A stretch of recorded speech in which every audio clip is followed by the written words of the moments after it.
What's good, everyone? I am here with my boy Eric Walters. My name is Wali Shah, and this is a little bit about our upcoming book called Call Me Out. Hold on, what's it? I'm your boy? You're actually young enough to be my son. This is the OG in Canadian literature. So I figured maybe I'll start with some questions and some thoughts.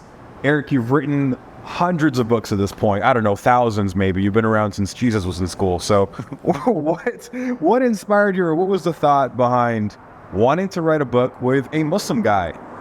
I didn't want to write a book with a Muslim guy. I wanted to write a book with you. We go back to when you were 19, which was like 6 months ago. No, it's like we go back when I was the Mississauga Writer of the Year and you were the up-and-coming talent. And I just thought, this guy's got it. And someday, maybe we'll do something. And I had an idea, and I thought, this is the guy I want to approach to write this book. Right. I remember that day, actually. My sister was there, and she actually got up and did a poem for the first time, which was really sweet. I've read so many of your books, but one book that really stayed with me that I read when I was a child now was Bifocal, written by you and Deb Ellis. Yeah. That book was the first time I ever saw representation of a Pakistani character in a book. Isn't that amazing that when you look at this country and the diversity of our country, that would be the first book you read with a Pakistani Muslim character, and it wasn't even written by a Pakistani Muslim person. Absolutely. And then Deb does her research. Deb is a great writer. She's a good friend. She's such a caring person. But people need to see themselves in stories. What made you write that book, if I may ask? What was the intention behind? There was an issue in Mississauga where a number of high school kids were arrested, part of a conspiracy. I think they called the Mississauga, the GTA 17 or something. And those 2 high school kids were arrested. It was found they weren't part of the conspiracy. They were eventually let go, but they weren't found innocent. Their charges were stayed, which means you can go away, and if you don't talk about it, we won't talk about it. I just thought there's more to the story than that. And we've seen so many instances of Islamophobia or discrimination towards Muslim people in particular. I mean, we talk about Canada being very diverse and being a lot better than the States per se or other places, but we definitely have our issues here in Canada, right? Every country has issues. I'm amazed when people say, oh, there's no systemic racism in Canada. There's systemic racism in every country. Why would we be different? Even if we're better than most, it's like saying, our cancer isn't as bad as your cancer. Well, it's still cancer. We still got to try and fix it. Right. And one of the things they say is either you meet people or you read about them, and that's the way you get rid of racism. And people move to tolerance. And I don't like the word tolerance, by the way. I tolerate the Toronto Maple Leafs. They did good this year, though. Second round. Give me a break. I don't tolerate people. I accept and love people. Right. And I think people reading this book, like, it's important that Muslims are going to read this book and see themselves. They're going to see representation. Right. But it's important that people who have no contact with Muslims see this book and realize who Al is. See him as a person. Right. And so for those who are tuning on, maybe that haven't read the book yet or have no idea about it, Al, or Ali, is the main character in the book, and he's going through this coming-of-age struggle. And he's figuring out what it means to be Pakistani and Muslim, have a best friend that's white named Zach, and growing up, along with all these other things that are happening in his life. Now, this was my first book that I ever wrote, and really an honor to write this with you. I wonder, throughout this process, was there anything that really stuck out to you, anything that you really remember, or anything that was really fun for you to do or participate in or get a chance to experience while we did this? Well, it's important for people to realize this is a partnership. Right. And taking your spoken word and trying to craft a narrative on it, and then you working the narrative and changing plot lines and writing those, and me having a chance to write a little spoken word poetry. It's been a great experience. What did we call you? We called you white chocolate. White chocolate. But it's just an experience for me to go through there. And while I hope you've grown through this process, I've grown as well. I've learned things. And one of the things that I always jokingly say to people, I'm a method writer. I like to experience what my characters experience.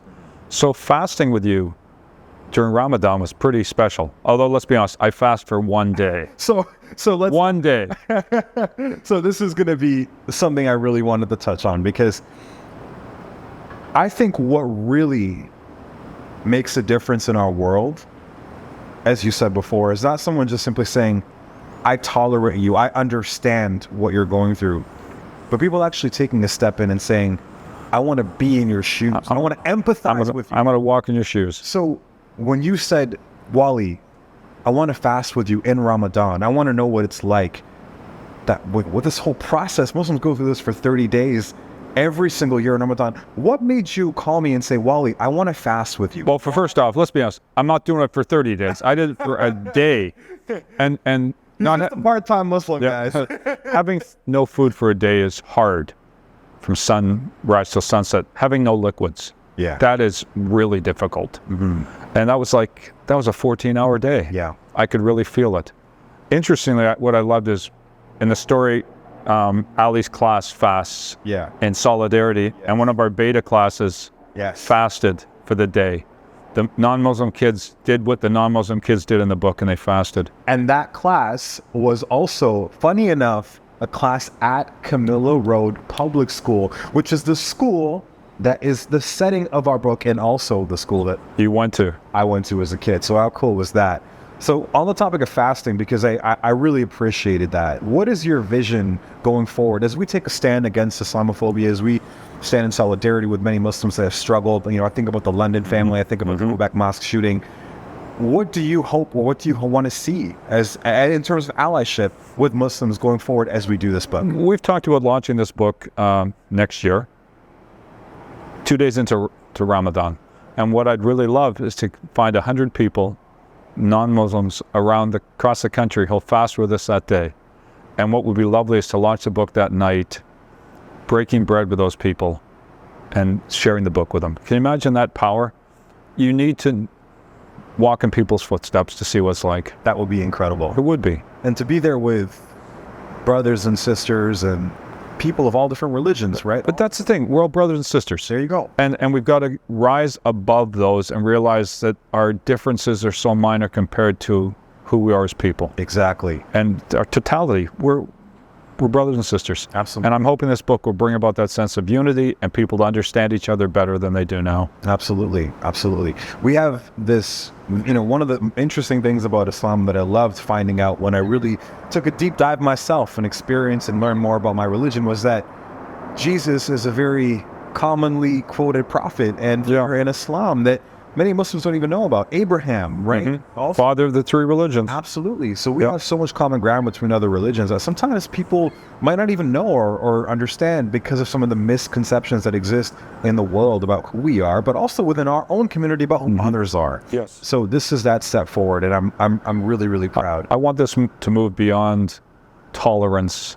I want understanding. I want acceptance. I want a little love. So speaking on tolerance, beyond tolerance, speaking of love, can I teach you how to say our customary greeting? Yes, of course. Okay. Okay. So here's taking a stand, right, and really doing it. Okay. So what we say when we greet each other is called the greeting of peace, right? So we say Assalamu alaikum. Sure, want to give that a try? Assalamu alaikum. No. Good try though. Okay. Assalamu alaikum. Alaikum. Assalamu alaikum. Assalamu alaikum. And so what that means is, may peace be upon you. And then the response is, wa alaikum salam. Want to give that a try? One more time. Wa alaikum Salam. Salam. So salam is peace. And so really it's a greeting of peace. And I know that Christians have a very similar... Almost exactly the same. It's almost exactly the same. But that's the commonality. Yeah. Peace be with you and with you. And also with you. Yeah, absolutely.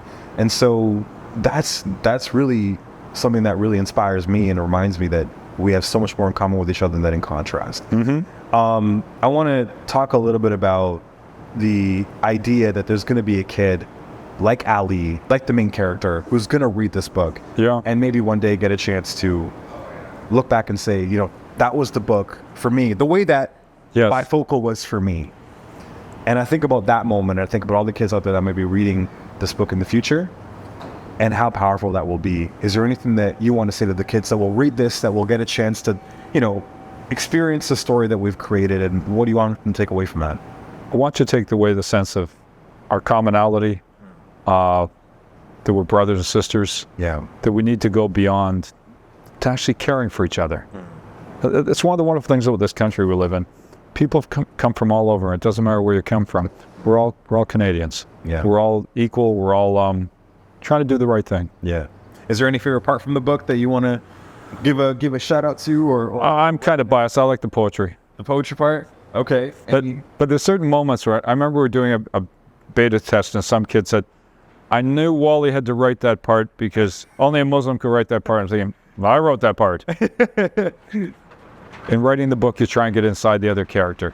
Yeah. And I think you understand Zach the way I understand Ali, and we wrote the whole thing. Anything else you want to share with everybody? Well, my favorite part of the book in so many ways was in co-writing, I get to read your stuff. So reading the poetry was amazing, inspirational, sometimes brought me to tears. Actually, why don't you read him a poem from the book, from your heart? So my favorite one that I really enjoyed in terms of the creative process was that last one. And so I've got that one here. Beautiful. That I want to close this off with. So this is the one at the end that Ali writes and shares at a very special moment. No spoilers. I'm going off camera. This is you. Cool. Let's do this. There's a reason you are here today. You were called and you came. You know there's darkness in the world, but it's a world that you can change. Each of us are a candle, and our gifts are the flame, a spark of light that no dark can contain. Let me explain what I see. There's so many different stories in front of me, and you gotta decide the person you want to be. Maybe you lost a loved one, or you're a refugee, or maybe you got problems that people will never see. But it's pain and empathy that call us to destiny. Just hear it from me. When I was younger, I used to doubt myself like crazy. And sometimes I still do. It's crazy, but so true. I was sitting in a room just like all of you. My teacher smiled at me and said, "I'm so happy that you're here. I know the great example you can be for all your peers." Now pause. Hold on. Me? Last name Khan, first name Ali? I told her, "You must be thinking of someone else. I'm not really that smart. I mean, I want to change the world, but I don't know where to start." And what she told me is the same advice that I'll give you. You don't have to sing or dance to tackle an issue. Some people build walls to hide what they've been through, but I want you to stand up and help others stand up with you. Teach others through your example in everything that you do. I know you want to change the world, but first you got to change you. In a world as dark as this, choose to be kind and let your virtues light the path for anyone left behind.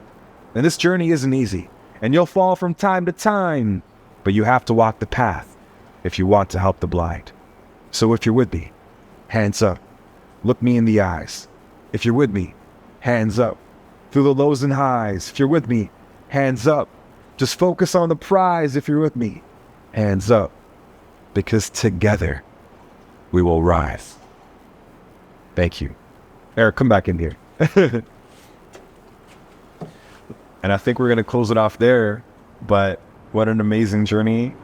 I loved writing this book. I enjoyed this process so much. I just want to say thank you for this opportunity and for everyone. Our book is going to come out in early 2024, I think March. Yep, Around March. Join us. Join us for the journey. Absolutely. Because it's just starting.